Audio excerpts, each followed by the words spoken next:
আসসালামু আলাইকুম। এটিএন বাংলা সংবাদে সবাইকে স্বাগত জানাচ্ছি। তানিয়া ইসলাম রাত্রি। শুরুতেই বিআরবি কেবল সংবাদ শিরোনাম। বিজয় নস্যাৎ করতে ঐক্য বিনষ্টের ষড়যন্ত্র চলছে, অভিযোগ মির্জা ফখরুলের। গণহত্যায় জড়িত সবাইকে দ্রুত বিচারের দাবি সমন্বয়কদের।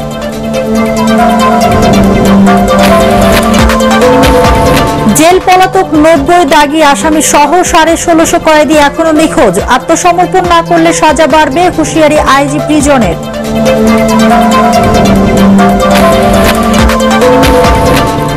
এবং ভরা মৌসুমে সাধারণ মানুষের নাগালের বাইরে ইলিশ, 1 কেজির মাছ প্রায় 2000 টাকা, ঊর্ধ্বমুখী মাংস ডিমের দাম।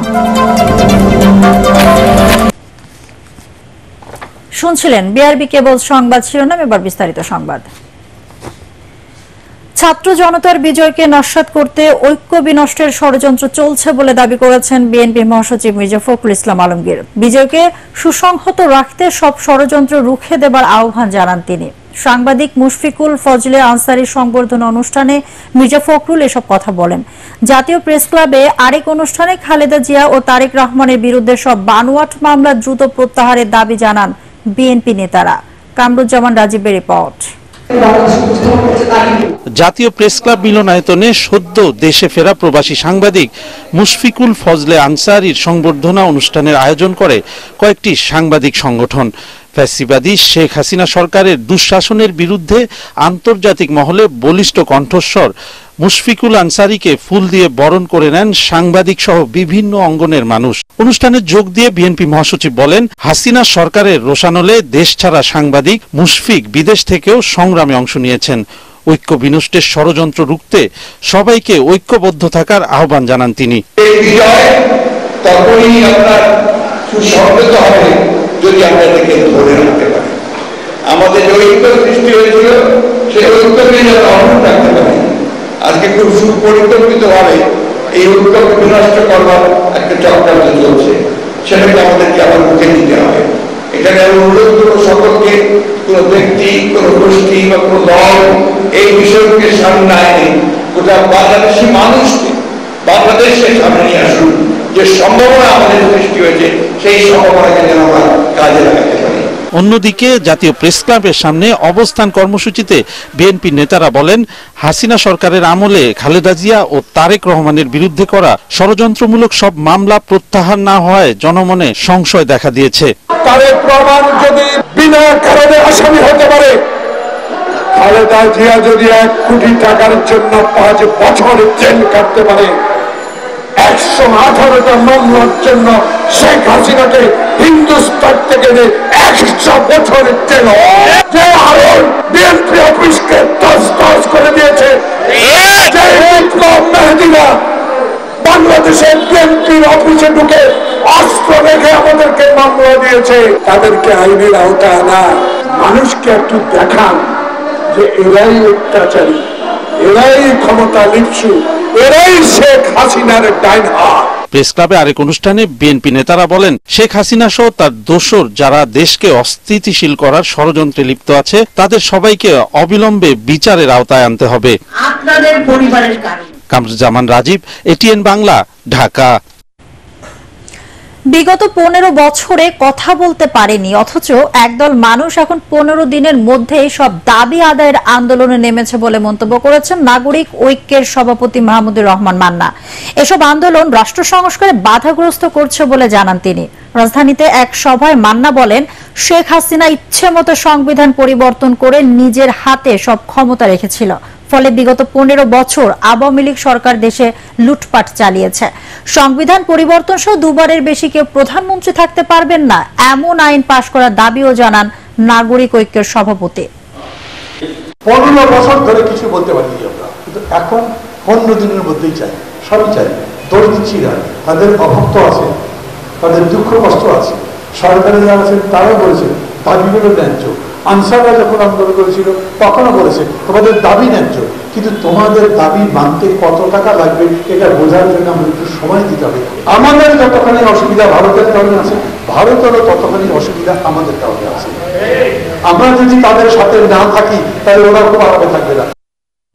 জুলাই গণ অভ্যুত্থানে দেশের 5টি কারাগার থেকে পালিয়েছে জঙ্গি সহ মৃত্যুদণ্ড ও যাবজ্জীবন সাজা পাওয়া 90 জন দুর্ধর্ষ কয়েদি। কারা কর্তৃপক্ষ জানিয়েছে পালানো মোট 2200 কয়েদির মধ্যে ফিরেছে 550 জন। তবে এমন দাগী অপরাধীদের এখনো লুকিয়ে থাকা সমাজে নিরাপত্তা এবং শৃঙ্খলার জন্য হুমকি বলে মনে করছেন কর্মকর্তারা। আর পুলিশ বলছে পালিয়ে থাকা কারাবন্দীদের ধরতে শুরু হয়েছে বিশেষ অভিযান। ইমদাদুল্লাহ বাবু রিপোর্ট। বৈষম্য বিরোধী ছাত্র আন্দোলন ও পরবর্তীতে ছাত্র জনতার গণ অভ্যুত্থানে দুর্বল হয়ে পড়ে দেশের আইন শৃঙ্খলা পরিস্থিতি।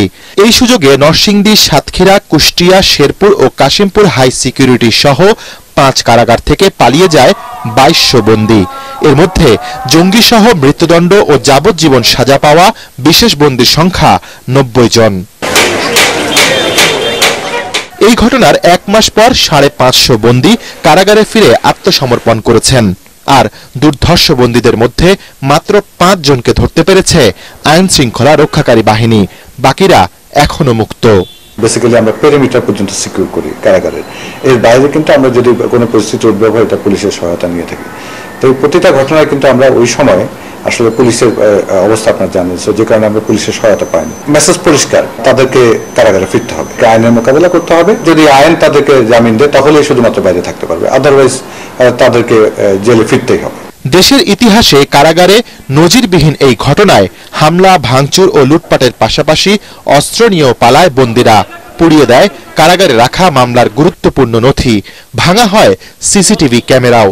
কারা মহাপরিদর্শক জানিয়েছেন দ্রুত আত্মসমর্পণ না করলে বন্দীদের খাতায় যুক্ত হবে অতিরিক্ত সাজা।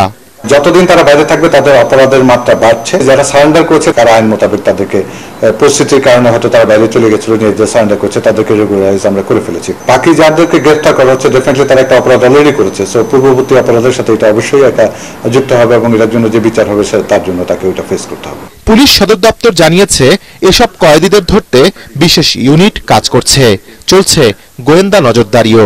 এলাকায় অপরিচিতদের আনাগোনা লক্ষ্য করলে পুলিশকে তথ্য দেওয়ার আহ্বান জানিয়েছেন এই কর্মকর্তা।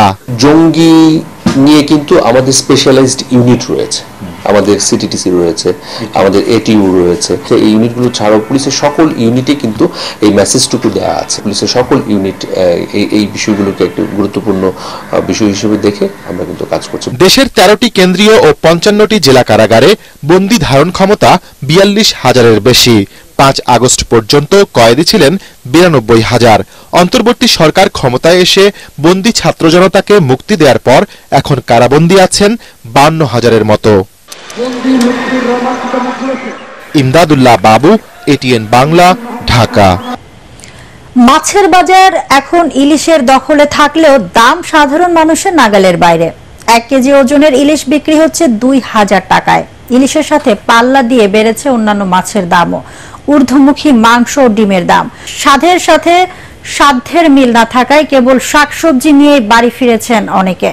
ঐশী গোস্বামী প্রমা রিপোর্ট।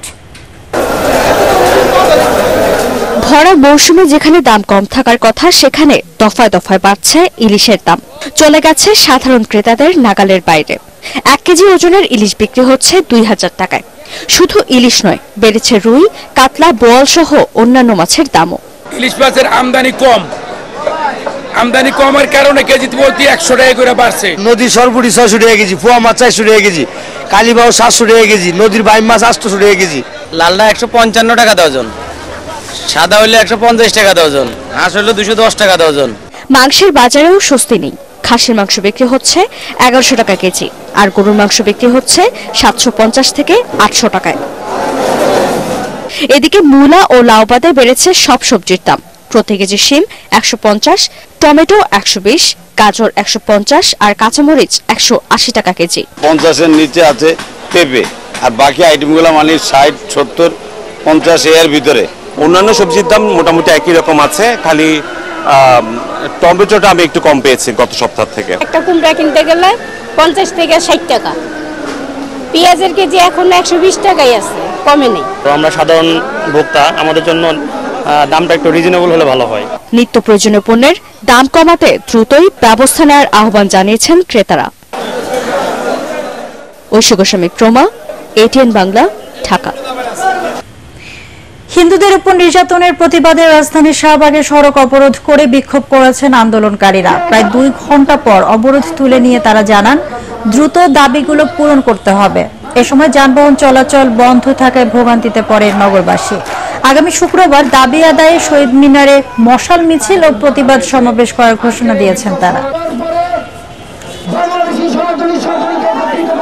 5 তারিখ থেকে 20 তারিখ পর্যন্ত যে সারা বাংলাদেশে সংখ্যালঘু নির্যাতন হয়েছে তার বিচার তদন্তের দাবিতে আগামী শুক্রবার জাতীয় শহীদ মিনারে বিকাল 4টায় মশাল মিছিল ও প্রতিবাদ সমাবেশ অনুষ্ঠিত হবে।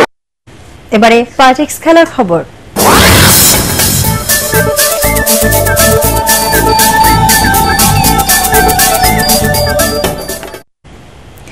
পাকিস্তানকে হোয়াইট ওয়াশ করার পুরস্কার নিয়েই ভারত সফরে যাচ্ছে বাংলাদেশ ক্রিকেট দল। বিষয়টি নিশ্চিত করেছে বিসিবি।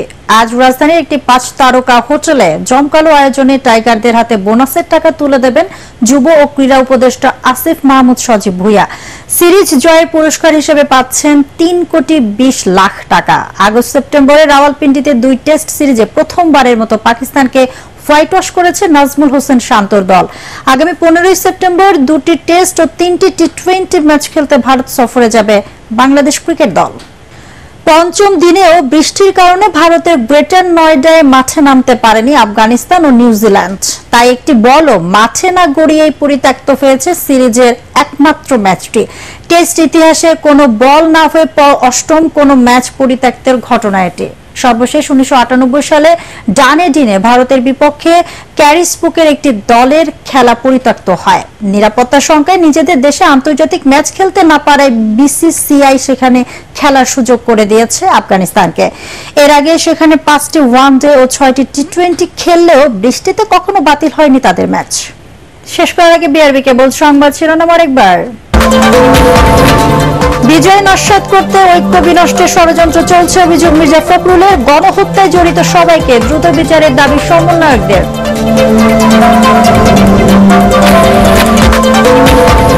জেল পলাতক 90 দাগি আসামি সহ 1650 কয়েদি এখনো নিখোঁজ। আত্মসমর্পণ না করলে সাজা বাড়বে, হুঁশিয়ারি আইজি প্রিজনের। এবং ভরা মৌসুমেও সাধারণ মানুষের নাগালের বাইরে ইলিশ। 1 কেজির মাছ প্রায় 2000 টাকা। ঊর্ধ্বমুখী মাংস ও ডিমের দাম।